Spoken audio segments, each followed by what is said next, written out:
DDP Snake Pit fans, what is going on? It's time for another edition of the Snake Pit, presented to you exclusively by adfreeshows.com and Podcast Heat. I, of course, am John Alba. This week, joined by the Hall of Famer himself, Mr. Diamond Dallas Page. Jake the Snake Roberts is on sabbatical this week. I had him the last couple of weeks. Now it's just you and I flying here. How you doing, Dallas? Good to see you again. Doing great, man. Coming off, I wanted to talk about today, what happened over this last weekend, just passed. You had Extreme Rules, on Saturday, and then you had the season premiere of Raw.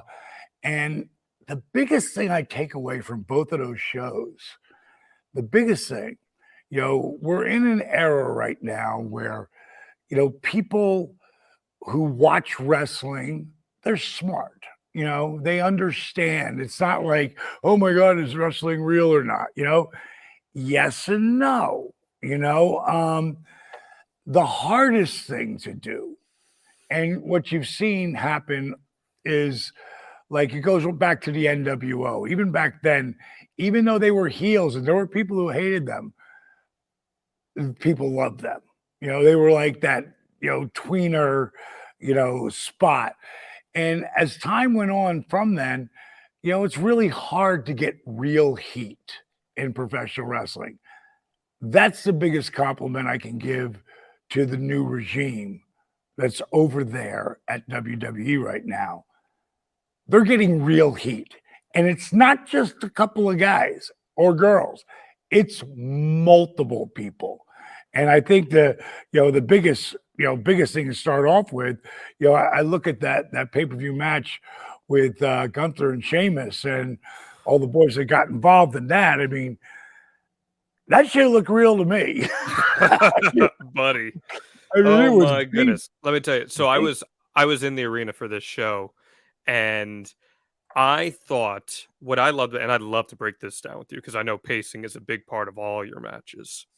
I thought those six guys did something better than most WWE talent have done in recent years. And that was, in between all these big spots in this hardcore match, they would take a couple seconds to breathe and let the crowd soak in what they were seeing with all the chaos. They would play to the camera a little bit. They'd hit a pose. It's such an old school, easy way to tell a story and get a reaction from a crowd in wrestling. And I thought these six guys just crushed it in terms of invoking emotion and getting people invested in a wild hardcore match. No, 100%. But the biggest thing is the heat that Gunther and his boys have. Imperium's They have real heat. Like, people, like right now, they hate them. I mean, they really hate them. At some point, possibly they love to hate them. But I don't see it, because this is a classic feud. Like, it reminds me of something like Rhodes and Funk. If you go back to that time, as far as the, just the brutality and the, believability of beating the living hell out of each other.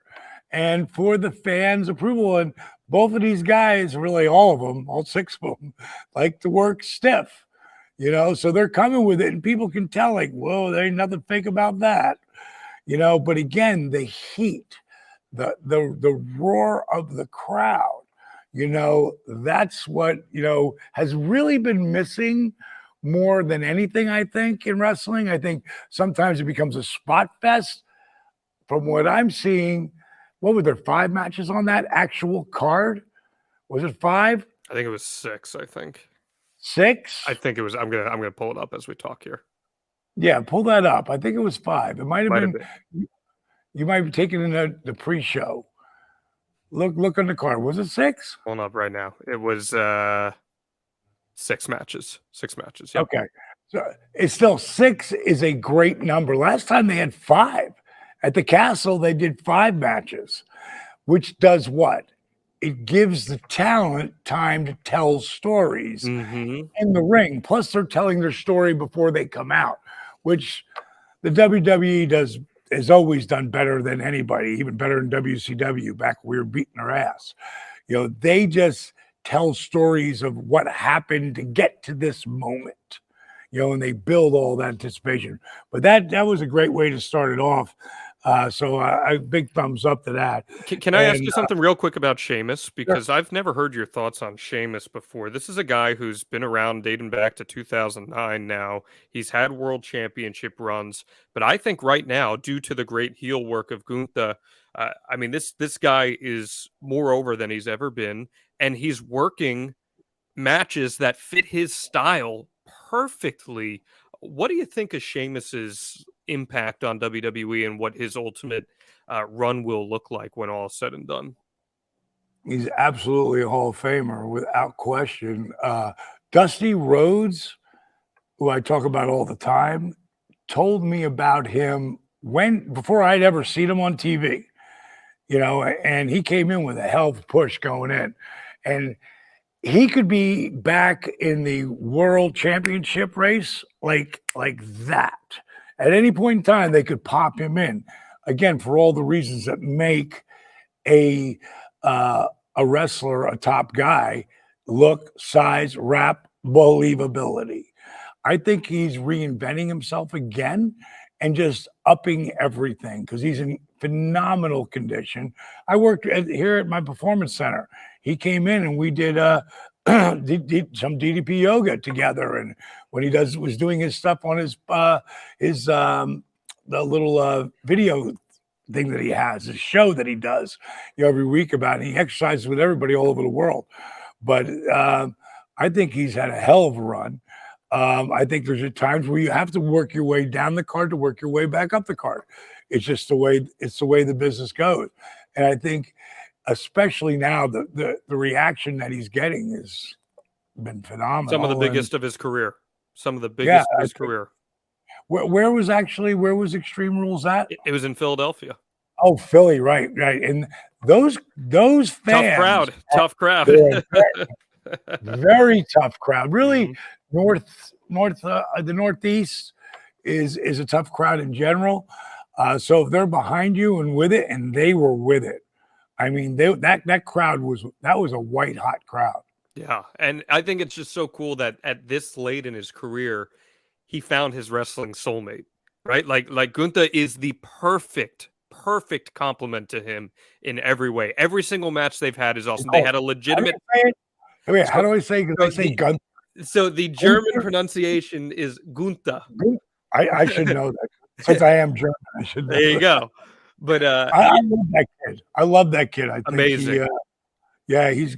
He's got reminds me of a Dick Murdoch, and because Dick Murdoch could really go. He could wrestle, but he's a brawler. He believable as hell too. He's in amazing shape now. He really got himself cut. But even when he came in as Walter and had just the normal body, he reminded me of like an old school Hulk Hogan heel that you would see in the 80s. Just a big, brawling brute who was a great technician at the same time. I mean, man, they got a lot of money in him, and I'm really excited to see him climb the card. Go ahead. Yeah, he's got a great future ahead of him, no question. He's the kind of cat you could pop him in, and really all the top guys you could pop them in any time period. The 60s, 70s, the 80s, 90s. I mean, you could pop him in anywhere, and he's going to make his own way. Yeah. After that, we had Ronda Rousey win the SmackDown Women's Championship from Liv Morgan. So Ronda again, man, building those accolades. She continues to pile them on. What do you think of the work she's doing right now? Well, my little Jersey girl, because I'm a Jersey boy. When I saw my little girl out there with the world title, I was super happy for her. But and she did some really cool stuff during the match. Liv, she's a sweetheart. I know you asked me about Ronda. I'll get to that in a second. Sure, no, by all means. I thought she did a hell of a job. Just surviving because like Ronda's she's the great white shark. And she is the shooter, and she's not going to step out of her groove. And Liv took a hell of an ass kicking out there. And like I said, she had some big spots, and the crowd went crazy. But Ronda was going to walk out of there with that world title. Do you like Ronda more as a heel than a babyface? Absolutely. She's, behind the scenes, she is I know her and her husband. I don't know her that well, but they're really sweet people, like just down to earth sweet people. When that girl is walking through the curtain, she's a beast. And she was a beast in UFC, and she, had the way she tailed out of there is not the person. It's kind of like what happened with Mike Tyson. She is a Mike Tyson. Like when she was in her groove and owning it, nobody could beat her. When she got to that one spot where she did get beat, then it was time for her to come and do our stuff, because she'd had the run as the toughest woman on the planet. And she's going to keep that title forever, because the only reason there is women's, mixed martial arts, because of Ronda Rousey. Like she's the trailblazer. And going out there and doing, what she did, she went out there and she owned it. And very tough for, I do see Bianca Belair match in the future, and that could be a hell of a build, because that girl, her and Bailey, we'll get to that match. They had a hell of a match, but Bianca, she's a real deal too. Let's talk about it then. I think Bianca Belair has a potential to be one of the biggest stars ever in WWE. I genuinely mean that. The way she connects with crowds, male, female, adult, child, whomever it may be, there is an authentic connection where people want to see her succeed. And as you know, she is a physical beast. What she is capable of doing, she is an athlete, and I genuinely see top star potential in her. Do you share that sentiment? Oh, she's already there. Mm-hmm. Now it's how long can you hold it? And she's going to hold on to it as long as she stays healthy, because, when you're out there, her and she's a warrior. Amazing. Amazing. She's gone for a year. She didn't miss a beat. She was out there, and like when she did the KOD with impressive with the two girls on top. That was a lot of balance and stuff, but that was super impressive. But when she did the KOD with the ladder, and if you go back and watch that in slow motion, Bailey reminds me a little bit of Mr. Perfect, Kurt Hennig. And what I mean by that is, like, if Hennig was in the corner and Warrior was, hitting him with the punches, eventually he's going to take that punch where he's going to come out of the turnbuckle and go over the top rope to the floor. Now, if you watch that in slow motion, you'll see he never lets go of that rope he's holding on to. And as he's lowering, his next hand is grabbing the middle rope. And as he's lowering, his bottom hand would grab the bottom rope. So it just lessened the impact of that. Bailey couldn't really protect herself in this scenario, but what she did on that flip through and how she pulled the ladder underneath her, like, that's a very dangerous bump. And she did it perfectly. She did it perfectly. The whole match was, this card from top to bottom, I was with it the whole way through. Yeah. And there are times where in wrestling, I just go fast forward, because I don't watch stuff live normally, so I can fast forward. I just fast forward the breaks in between if I saw the story and I knew what the story was. If I haven't seen it, I'm watching the story because I love the way the WWE tells that story stuff. Which brings us, I want to go back to Karrion Kross and Drew McIntyre. I'm not a fan of the strap matches and stuff because I want to see the guys really wrestle. And I was wondering, God, why aren't they doing, the 10 count? But then I realized why, when I watched back and saw that they had just done that. They were going to do that, I should say, moving forward. But I thought those guys did a hell of a job of what they had to work with, and bringing Karrion the way he came in, it was so funny. I was sitting next to him at Ric Flair's last match. Yep. And I don't mean at the match I was sitting next to him. I was sitting next to him as we did autograph signings. And I was busy as hell, and he was busy. And, I didn't get a chance until the very end and have you ever seen Carrion? Have you ever seen him do Jesse Ventura? That's amazing. It's amazing. It's amazing. I used to do a great Ventura. He blows mine away. Really funny, entertaining, which shows he has all those chops. And I'd been watching all that stuff. And then I looked over and I realized it was him. And I said to him, we took some pictures, and I said to him, I said, man, I said, dude, at some point you're going to end up in one of these two top companies, and it's going to happen for you. Don't ever stop doing what you're doing. And then a couple weeks later, boom, he might have known that already, and that he was coming in. I don't know if he did or not, but next thing you know, he's there, and they're starting his stuff with Drew. And Drew, I'm always a bigger fan of Drew McIntyre than me. He's one of my boys, And he went out there, and I thought he brought Carrion up to where he needed to be. It was a good, I thought, screw finish at the end. If you're going to do the job as a babyface to the heel, you want to be screwed in some way. And his girl getting involved and doing the bear spray or whatever the hell they were doing. The pepper spray, yeah. Yeah, he sold that like a son of a bitch, and and then he could do the job to him. It didn't hurt Drew in any way. It's building up. Drew's going to get his comeback on him, but you don't want to bring a big, bad, good-looking, entertaining son of a bitch like Carrion in and then beat him. You don't want to do that. What do you think Scarlett does for his presentation? I think she's gorgeous. It's a shoot wife. I think she has a real presence out there. I like her.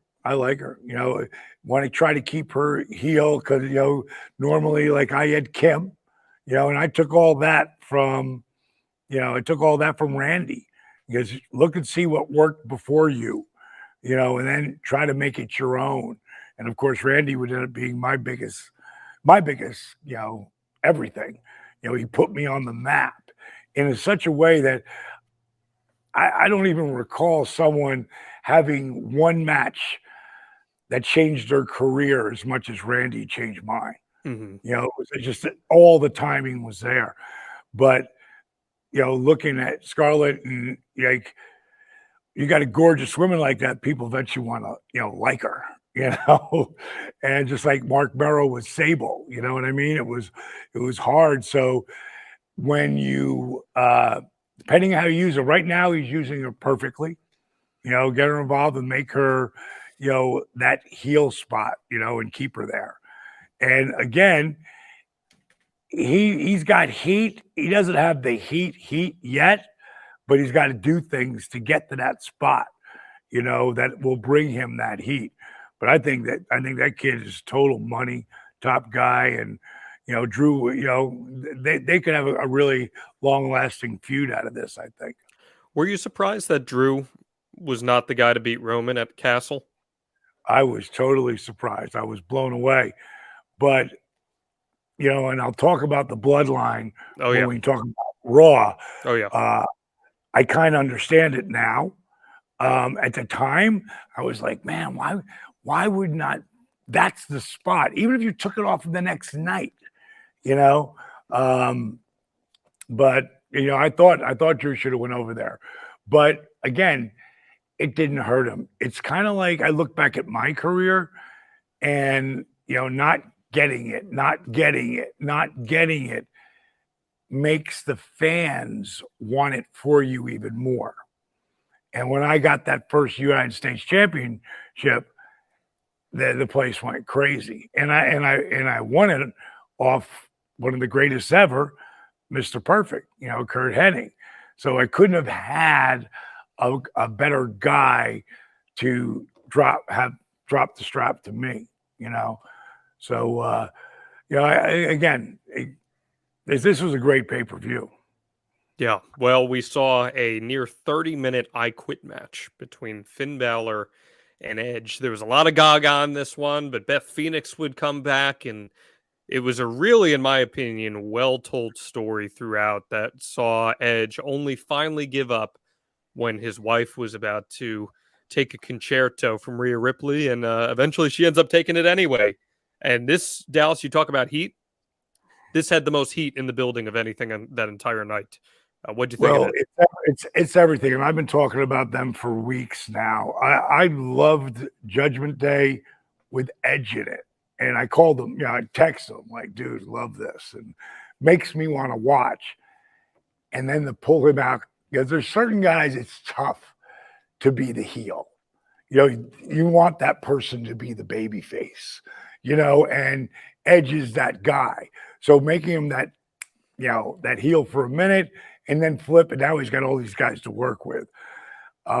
There's so many things that came out of this. First of all, they had real heat coming in, but adding Dominic took it to a different level. Yeah, you think so? Yes. Why do you say that? What could listen to the crowd? Mm-hmm. Listen to the crowd of all the people out there, and they've got real heat, all four of them. All right, but the heat that Dominic is the father-son thing, the whole thing with Ray. Again, I'm not a big fan of, the I Quit, because you always put in the microphone in their mouth, do the standing, last man standing thing. But again, they were already going to do that. So that's something that was going to be coming in different matches, So now I understand why they didn't do that one. But once you got past that 15-minute mark, somewhere around there, and the shenanigans started happening, which brought the crowd up and up and up, and they built that, from let me see, I don't want to forget what I was going to say here. When Edge speared Finn through the ropes onto the guys on the floor, I'm always looking for what's the next thing are we going to see that hasn't been done.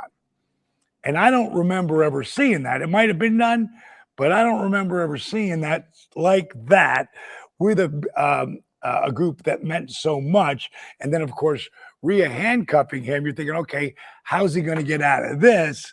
And a great movie is all about seeing a different spot of, oh my God, how is he or how is she going to get out of this?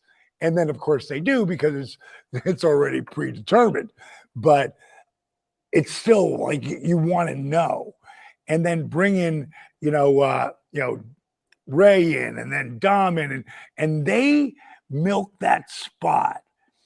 And if you listen, like Dominic doesn't even have to say anything.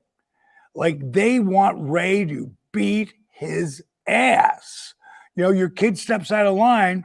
A lot of people say you shouldn't, but sometimes he needs to be slapped, like right across the face, to be remembered who the hell's, respect. And, this is something that I'm sure Ray is loving doing, and also hurting at the same time, because it's his kid, and he's such a, to know Rey Mysterio, and I know him pretty good, after being with him for so long. And when I was at Flair's Last Standing, I was at the show, and I was leaving. Ray, I hear Ray, D. I turn, hey, Ray, goes meet Dominic, and he's so proud of his son. I like it so much. And now he's doing the hair slicked back. And he's got that little, that like, he mostly put some kind of powder on, like that vampire type thing they got going or whatever, because his face looks like, just like, it kind of looks like Rhea a little bit. You know what I mean? Like, that they're having this, that's that, little thing that they got going over there. Yeah. Mm-hmm. Yeah. And if I was booking, I would have, as this goes on, I would have Dominic beat anyone that he gets in front of, because if you push him like that, they're going to hate him even more. A la The Rock. Remember they gave him that big push he was rocking my beard? The people hated him. Rock is the most beloved human being on the planet right now. You know, he's not the people's champion, he's the world's champion, you know. And when you're pushing someone in wrestling that they don't think should be pushed, it gets that other level heat. But right now he doesn't even need it because he goes to say anything and they go crazy.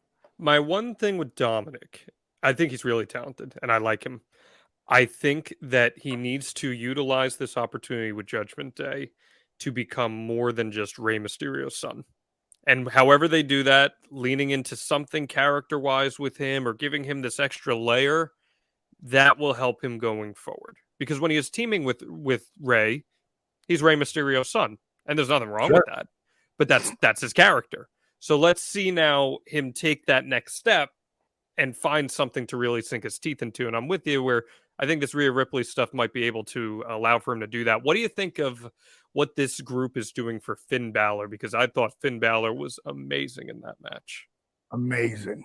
You know, again, the WWE, this is, you know, we talk about this new regime was in there and calling what's happening. I knew when Hunter finally got a hold of the booking of it, it was going to change and be more wrestling oriented.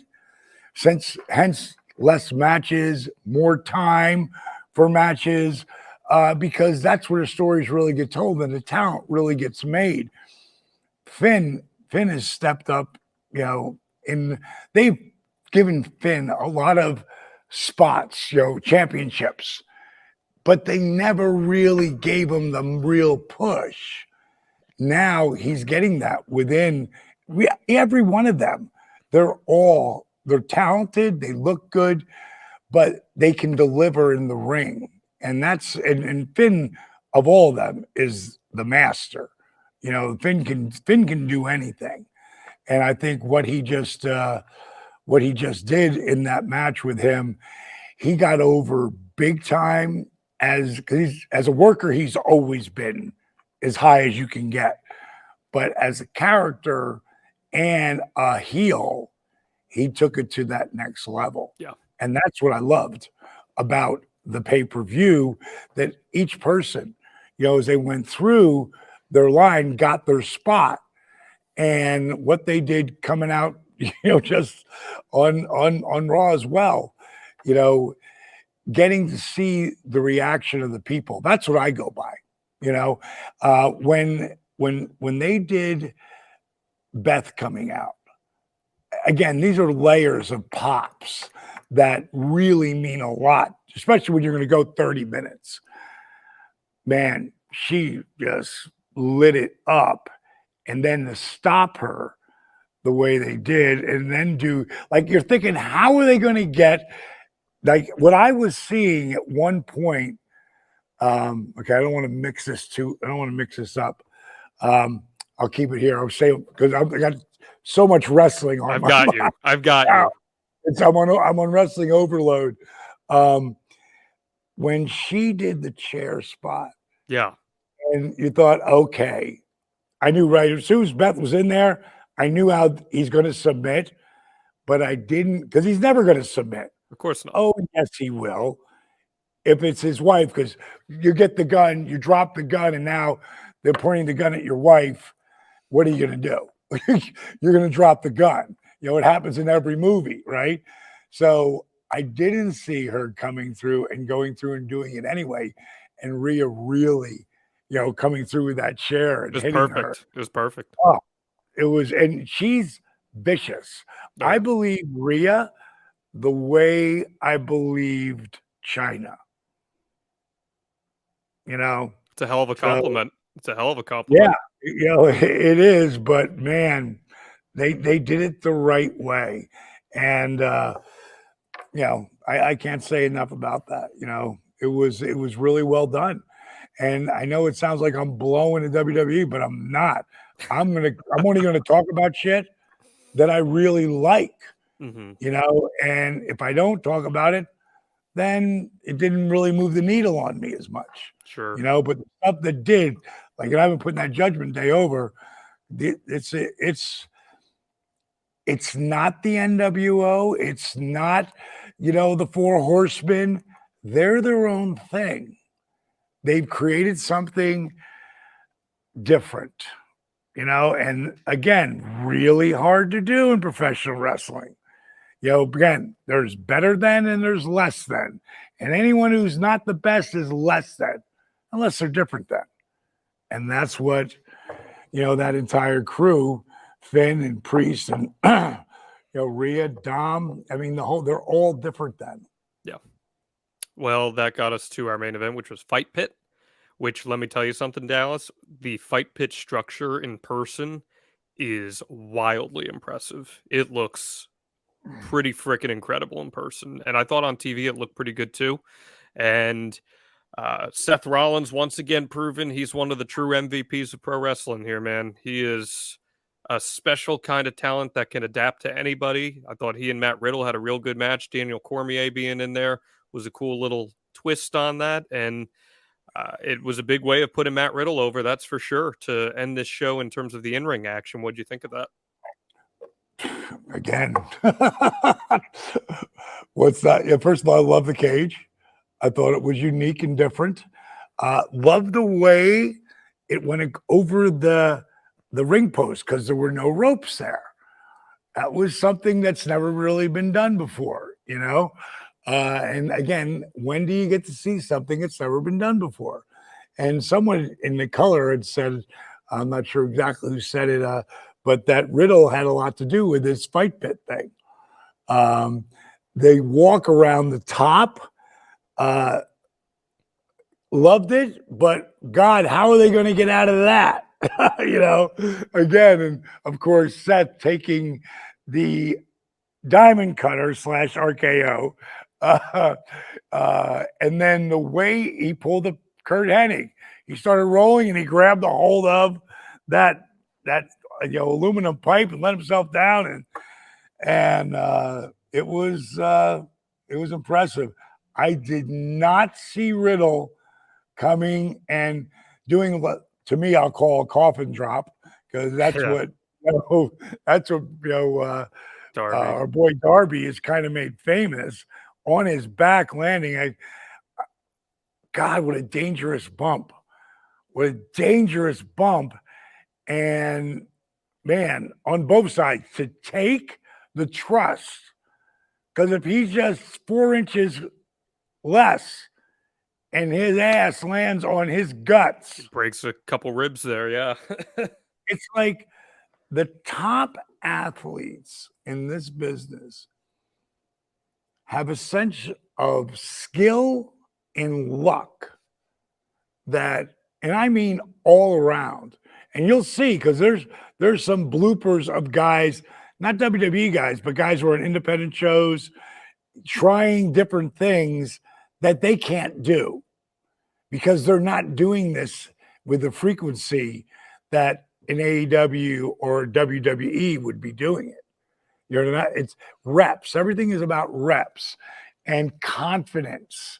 And just like Sammy Guevara, with that diamond cutter that he hit on Cody, springing onto one, ladder and then pushing off and hitting that perfect cutter, is the same thing as what Matt Riddle is coming off that top of that cage, and no fear. Yeah. He goes. He absorbs so much of that on his glutes and his spine. Seth felt a lot of it too, but Matt took a lot of that. And what great athletes. I mean, that was a hell of a pay-per-view. Here he is, Seth Rollins doing the job again. Does it hurt him? Zero. It elevates him and prepares him for 2 nights later, and gets to what they're going to do 2 nights later. And man, again, I'm always putting over Rollins because the cat's that good. He's an all-timer. He's that good. I mean, he is. He is an all-timer. He's truly. And he's one of guys at Triple H back in the beginning. Down at he's the guy who started NXT. Mm-hmm. Triple H, it was his idea to put that together. And these are the guys who have come out, are all the guys that are on top. And Riddle, it made him, he was already on his way with Randy to being that top guy, but he wasn't there yet. Tonight, or I should say Saturday night, put him there. Yeah. He is now there. And then, Monday again. And let's roll right into Monday. But you can give me a. Yeah. Well, before I do that, Dallas, real quick, that wasn't the end of the show. Keep in mind. Right. God, how did I forget that? How did I forget that? Because instead, after, I wouldn't blame you because they showed the little graphic. They say, oh, all right, this is it. Have a good night. Then the lights go out. And what do you know? The White Rabbit himself, Bray Wyatt, returns. It's this really, really exceptional live experience return. It came off incredible on TV. It was, and I no hyperbole here. I've covered March Madness. I've covered the NBA playoffs. For an arena, that was one of the loudest reactions to anything I've ever heard in person when he came out and revealed his face. It was truly gripping and just absolutely incredible television. What did you think of Bray Wyatt's return? I just love the way they've teased it all the way through, and I also saw Triple H on an interview talking about it, and not him bringing him in, but, just because he is one of those creative cats who you got to hold them down, meaning Bray, that's the way Triple H had talked about it anyway, because he's got all these crazy ideas. And bottom line is, that's some really good shit, man. Like how they went to the crowd and showed the different little characters from his little, playhouse. Really cool. The lights are all out there. And then you think you're not going to see it. And then boom, the door opens and you see, the timing, this is, I always thought Bray should have beat Taker and he becomes the next Taker. That's, because Taker only goes so long. Who's going to get that next spot? And I always thought it was him. I talked about it for years. Why would Brock beat him? Brock didn't need to beat him. If Bray beat him, and I just think a lot of how they handled Bray was really good in the beginning before, but then it sort of lost and got a little tarnished. Yes. And then they brought him back with that new style of character. And I thought, okay, where's he going with this? And it just went and fizzled out. Yeah. And they let him go. And I was like, oh my God, how soon before Tony goes pick him up? And then you didn't hear anything. And couldn't have been better than just to sit and wait. And when he revealed last night, on Saturday night originally, when they showed that, and they showed him reveal and then go back in the door. Now, that to me left everybody with, give him it and then take it away. Like, that was magic. And my question is, that character, how do you make him a heel? Because they're going to love him no matter what he does. And maybe he does. Maybe they listen to the crowd and they keep him the baby face because they got a lot of heels now. Yeah. And they've been building these. This has just happened over the last 3 months. So, This isn't something that was happening 9 months ago. It's a different animal. So I think with Bray, you just let him be what the crowd dictates he is. And I agree. I agree. And it'll be interesting to see how that plays out, because the thing that the WWE loves to do more than anything is think you're getting something and then flip it up. And they prove that going into the season premiere. Now, I got to tell you, for years, whenever I tape the show, I'm going to zip through the whole beginning. I'm not going to watch the beginning. But as it started to come on and I saw the DX thing, it stopped me. I thought, okay, wait, I've been doing that for years. Let's watch this one. And when I watched that opening and just the walk to the ring, the bloodline, and the swag, not just being themselves, like they have really, as a unit, like, what's the nephew who just came in? Solo Sakai. Solo. Sorry, Solo Sikoa. My apologies. Solo Sikoa. Yeah, I watched him on NXT a couple times, and he's impressive. Yes, but he fits right in, and I love that he's got the blonde hair, and that Sammy and Jimmy have really come into their own through this. Jay and Jimmy have really come in their own, and then Sammy, unbelievable. He is doing something very special right now with Sami Zayn, and to me, they are their own thing. Their own thing. Again, this is something that it's hard to do. Once, especially the Four Horsemen had their thing and the NWO had their thing. So everything will be compared to that. But this is different. And I'm sort of bummed Jake wasn't here today, because I wanted to talk about this. Because when you listen to Roman talk, it's his own thing, but it's kind of reminiscent of Jake a little bit, where you don't ever hear Roman yell. You don't hear him he will tune it up, but he keeps that composure that Jake could do, and it's different. And the way he's doing it, I listen to him and I watch him, I'm like, man, he is the man. And that's why Drew didn't beat him. Yeah. Because he wasn't done. He wasn't ready to walk away. He might have less dates or whatever, but he don't have to do anything. He's in that spot. And I love Paul Lee there. I love friggin' Heyman, because he plays his part. You talk about knowing your role. Every one of those guys knows their role. And when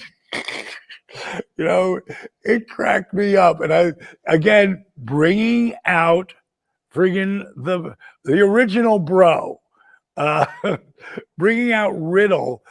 I was like, oh, this is going so good. And I was afraid it was going to screw it up, but it didn't. Because soon as Sammy got involved with it, that whole thing, that was really, really well done. Well, the beauty is, we all know where this story is going with Sami Zayn. We all know how this all ends up. And it's going to But maybe you don't. But maybe the way the booking is right now, maybe you don't. It's a fair point. Maybe you don't. But ultimately, it seems like this is a great way to do a long-term story to catapult Sami Zayn to become a big-time babyface once again. And absolutely. You can never have enough baby faces that people care about, because when people care about baby faces, that translates to money. That's business for everybody, and great stories to be told. I love all this bloodline stuff. I'm going to place a bet there, Dallas, that Sami Zayn's going to be a baby face sometime soon. No, I'm not saying he's not. I'm not saying, but it might be different than the way we think it's going to be. Only because, let's look at that first match with Johnny G and Austin Theory. Hell of a match. You got to believe that Theory's going over because of the push that he's got up till now. But no, Johnny G, Mr. Wrestling, that was a huge win for him. and a mark of saying, you know what I did in NXT. I'm here tonight, and I'm going to make my own mark. Yep. In theory, those guys had a hell of a match. A hell of a match. It told a good story. I would like to see them slow down a little bit, get a little more out of that. But Johnny G, like freaking, they both had. They did some moves. There was a couple things I saw that I'd never even seen before. That was like, again, really hard to make up new shit. But those guys dug into it. And they go back to NXT days. So the hell of a deal. And it was a big deal for Johnny to get that win. It marked him up, man. Again, it's an easy bet that someone like Johnny Gargano is going to have a hell of a match. And if you want to make some easy bets, Dallas, we got a way to help people do that here on DDP Snake Pit. And that is with MyBookie. Your favorite athletes always strive to put themselves in a winning position, and it's about time you did too with MyBookie. MyBookie is the biggest online selection of odds and contests to fill all your sports betting needs anytime, anywhere. Bet on the NFL, MLB playoffs.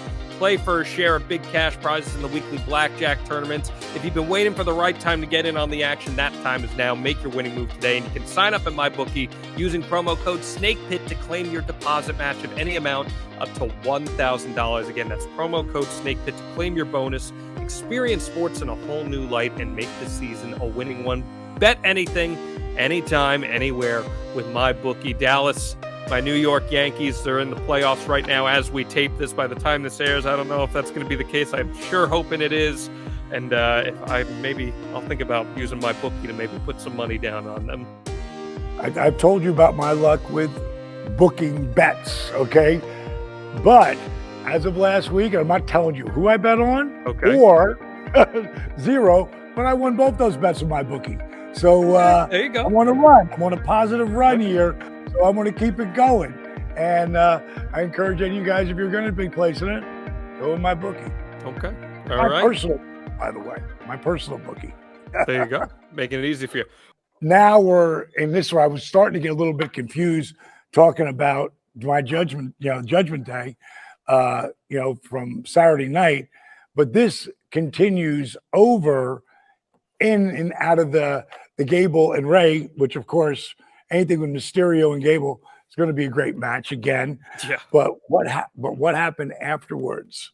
That's the stuff that, again, shows you how hot and how much heat that they really have and how they fed into the end of that match, which gave it all the real pops. This felt like a Raw after WrestleMania with some of the stuff that they were pulling off here. And we would see AJ Styles returning and eventually the Good Brothers help him to... Wait, back in that, okay? Because before the Good Brothers showed up, Gallows and Anderson, before they showed up, and I'm thinking there's no way AJ's, going to come with this, so I'm thinking that, okay, it could be AJ,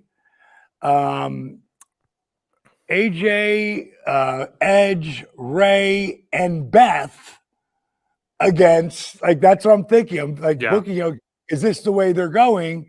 And then they went again. That's why I said you can think, but then they go, and I got a pretty good handle on booking, that, okay, better selection. But this, because it gets them into another thing, because they got to eventually get away from this angle and work your way into the next one. So, I loved it when Gallows and Anderson showed up. And they're the best, aren't they? They are the coolest dudes in the world. They're fun. They're so great. And maybe there is an opportunity to pay this off at like Survivor Series where you could get the Good Brothers, AJ, Edge, and Beth versus Judgment Day. And there's that whole... you could do a traditional Survivor Series tag match there too. So, and that's what I was thinking could happen because we are in October. Mm-hmm. It's November next. Mm-hmm. Which is Survivor Series. So I thought that's what they were setting it up for, but then it flipped the other way because AJ is going to be the babyface in this scenario because they've just built these guys into monster heels now, and again, their reaction that they're getting. is friggin' phenomenal. And this is where Ray and Dom square off, right? It was raw. It was raw. Like I was getting a little confused. Yeah. That timing was really, really good. And when you say you really think he has that much heat, listen to the crowd. You know, like there is no way that if I was booking that when the match between Ray finally hits that spot, which it will, you know, at some point, because that's the payoff, that Dominic beats his ass. You know, they all beat up on Ray, you know, and Dominic gets that win because he needs to, you know, he has so much heat. When he's going to get even more heat, let him win. Let him win. Let him win. He got enough people that can do enough screw job finishes, you know, and enough talent, you know, in that group of people that it's all going to, like, you could have a 20-minute match with him in the first 5 or 8 minutes, do whatever you're going to do. And then that last 10 to 12 minutes, just blow the roof off, you know? So it's going to be really interesting to see how he's going to, you know, be used moving forward. But I think the kid looks great, and he's got natural heat, you know, because of all of this. Very likable kid in person, but can you really get that heat? And we have real heels now. Yeah. That's a thing that has been around. Like I talk about it over and over again. And which brings us to the next thing on the show, which was Bailey, you know, and Candice LeRae.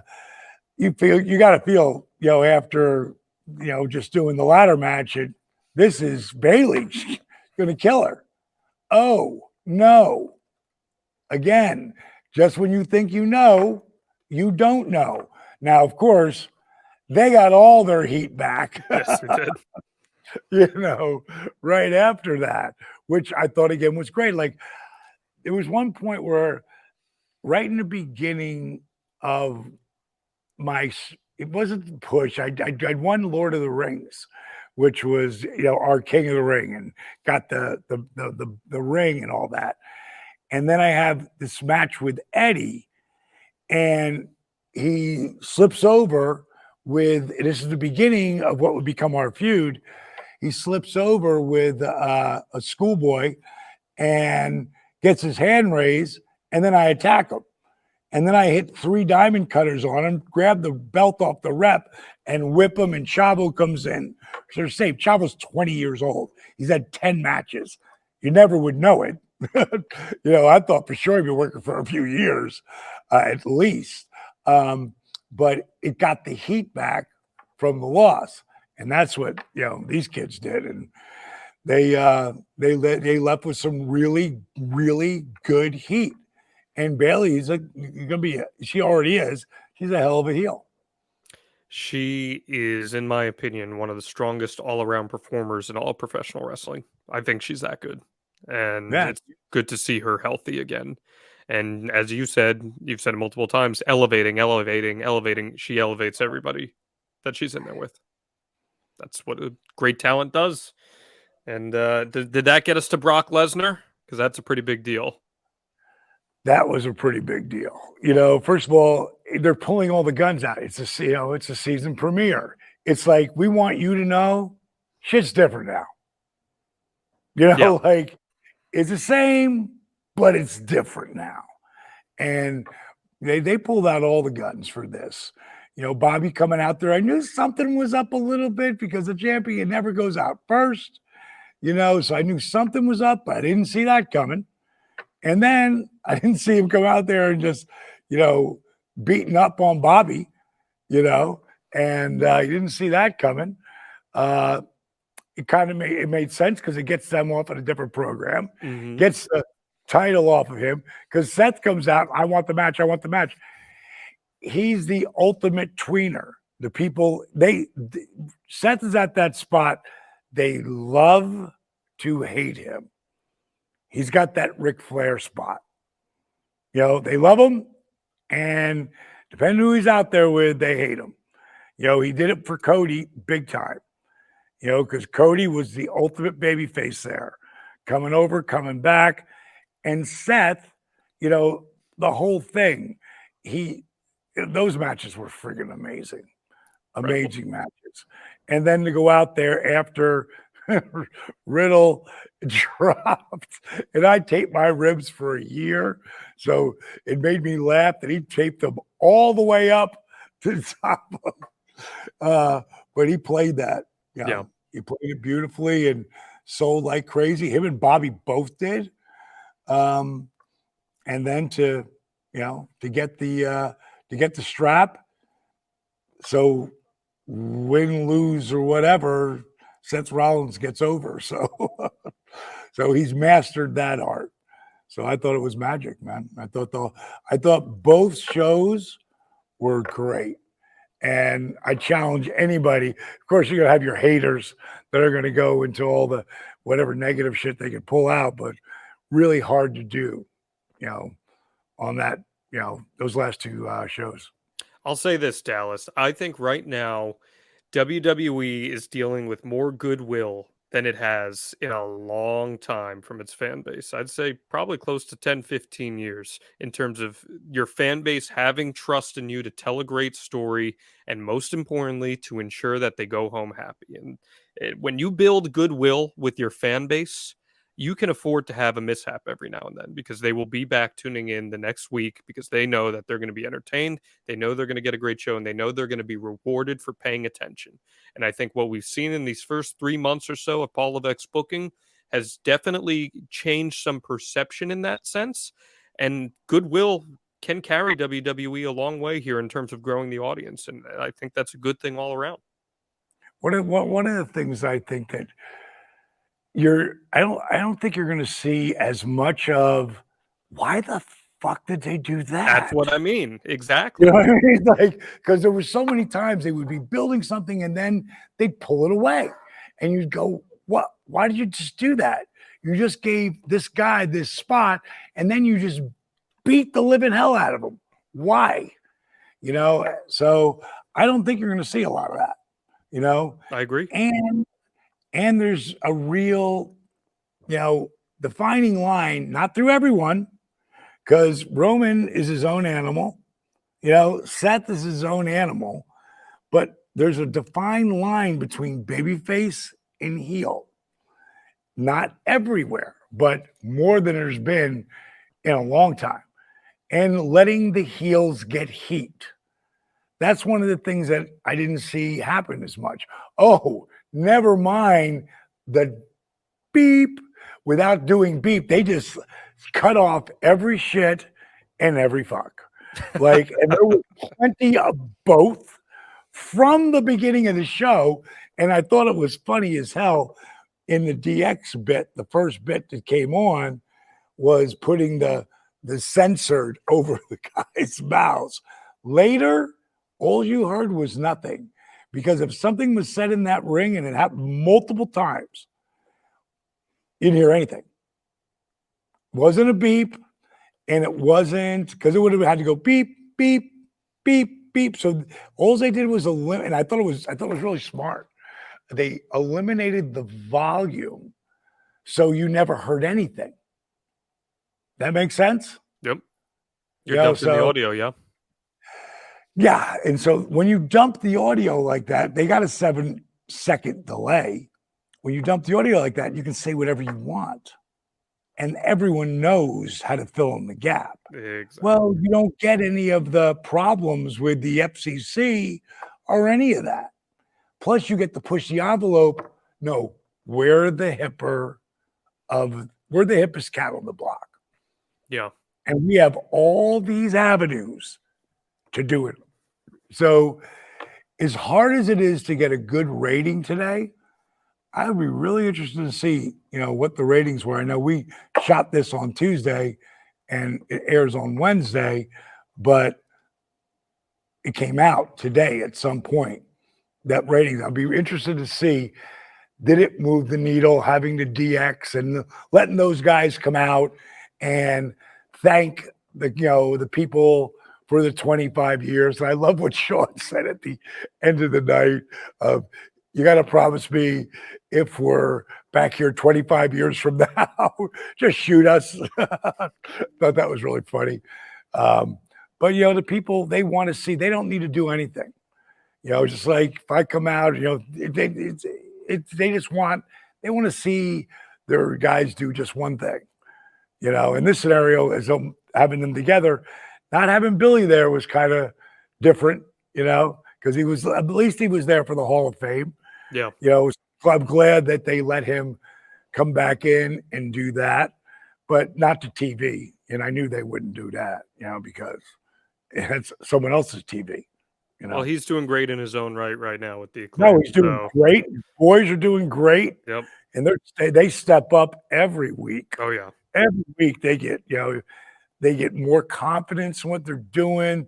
They look good. Their stuff in the ring is really good. And totally understandable when you got your old man who's got to be 50 something and still like as hard as this table. Like he is the true He-Man of everybody. I really don't know how he, it's kind of like Sylvester Stallone stays in that insane shape 24/7. And then the last thing, of course, they didn't have to change anything but play the White Rabbit thing again. And that was, again, it was like it was live because, they filmed it live. And then to have it, the only way you knew that it was not in that arena was the kid who, when they went to, what character was it? I think it was the orange face alien looking thing. There's some kid in the white light of the camera, because if you didn't see that was him, you would have thought it was another arena that they did that. Because I knew it set me off. Like, are they doing this again? He must be going to come out. And then, of course, he didn't. And they didn't need to. I can't wait to see what happens with Bray and how he's booked moving forward under the new deal. Me too, man. It's an exciting time right now to be a pro wrestling fan, and you've got some hot products, some great talent. Now it's just a matter of how do you execute great storytelling. So I'm hoping and I'm confident for the first time in a really long time. I'm really confident in WWE's ability to deliver on that. So I'm excited, man. It should be great. I enjoyed this conversation with you. Anything else you want to throw out there, Dallas? Nope, that's it, baby. That's it. That's it, man. That's another episode of DDP Snake Pit in the pit for you guys. We got Sting next week. We're talking all things Sting. Jake will be back with us. It's going to be a great episode. Don't miss it. That's Diamond Dallas Page. I'm John Alba. We'll see you next week right here on DDP Snake Pit. See ya.